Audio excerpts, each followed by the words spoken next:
Et nous attachons beaucoup de prix à la correcte exécution des résolutions qui en sont issues.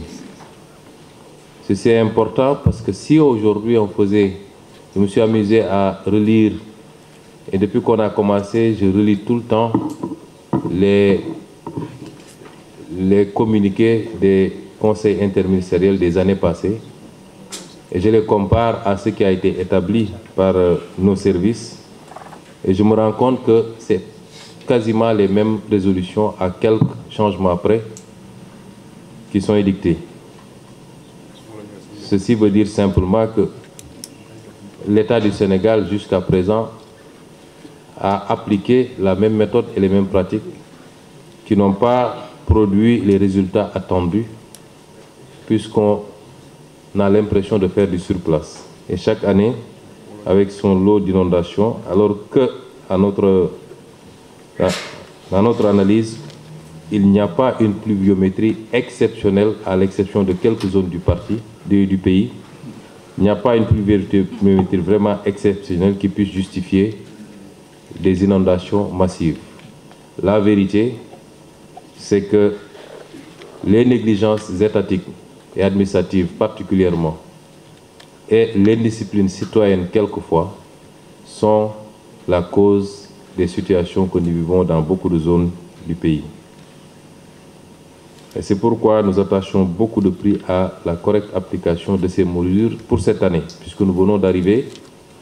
Nous n'avions pas le recul de commencer à expérimenter le nouveau format qui va s'appliquer à partir de l'année prochaine certainement. Et certainement les conseils interministériels ne se dérouleront plus de la même manière. Mais ce conseil interministériel est important parce que de tous les conseils interministériels que j'ai eu à présider jusqu'à présent, celui-ci interpelle beaucoup plus l'État et les services de l'État. Pour tenir un conseil interministériel sur la campagne agricole, l'État est un acteur parmi tant d'autres.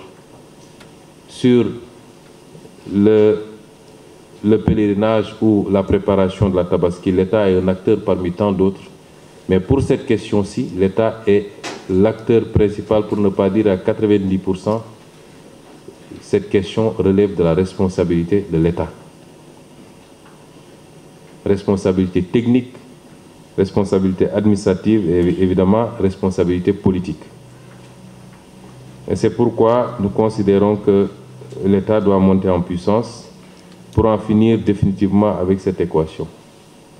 S'il devait y avoir des inondations qui inquiètent, ça devait se passer dans le sud du pays et le sud-est du pays, mais pas à Dakar certainement. Nous connaissons les causes, je l'ai dit tout à l'heure, et nous allons trouver les moyens pour injecter le maximum de ressources dans le règlement définitif, étant entendu qu'il restera toujours des problèmes liés à certaines zones, parce que si des quartiers flottants ont été installés sur d'anciens marais, d'anciens marigots, il sera extrêmement difficile de régler définitivement ces problèmes. Mais l'État fera le maximum.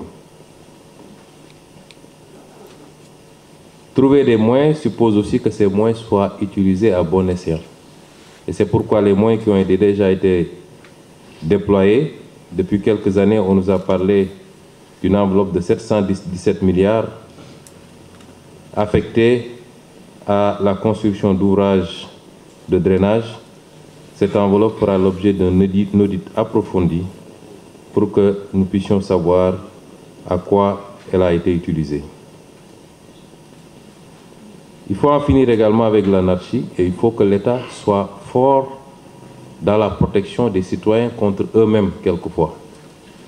Et c'est pourquoi nous allons instruire les services compétents pour mettre un terme à toutes les constructions anarchiques sur des zones non édificantes ou celles qui ont été édifiées sur des voies d'évacuation. Et sur celles qui ont été édifiées sur des voies d'évacuation, nous n'hésiterons pas à libérer ces emprises pour que l'évacuation normale des eaux puisse reprendre.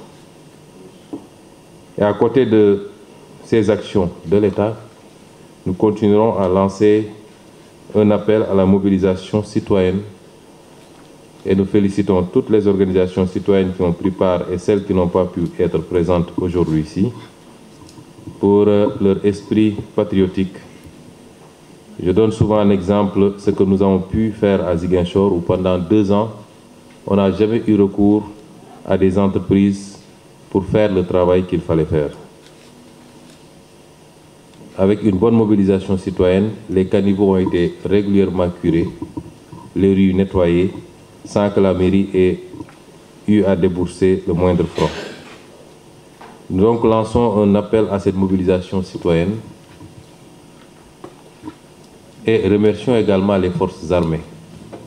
Nous sommes venus avec un programme qui essaye de réactiver ou réactualiser le concept armée-nation qui nous a été très cher quand on était jeunes.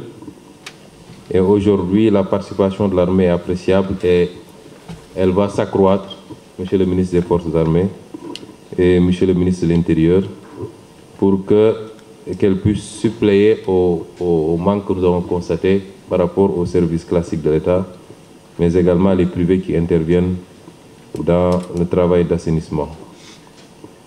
Et c'est pourquoi le président de la République a décidé d'organiser cette journée citoyenne qu'il présidera lui-même, en tout cas lui-même sera sur le terrain, où on appellera tous les citoyens, chacun dans son quartier, dans son village, dans son département ou dans sa ville, à se mobiliser. Évidemment, c'est une journée symbolique, mais cette mobilisation ne va pas s'arrêter à cette journée. Mais symboliquement, et tout le gouvernement avec le président de la République, pour que, en attendant de lancer véritablement le programme que nous voulons avec les moyens que nous allons mobiliser, que l'action citoyenne combinée avec la participation de l'armée nous permette d'anticiper sur un certain nombre de risques.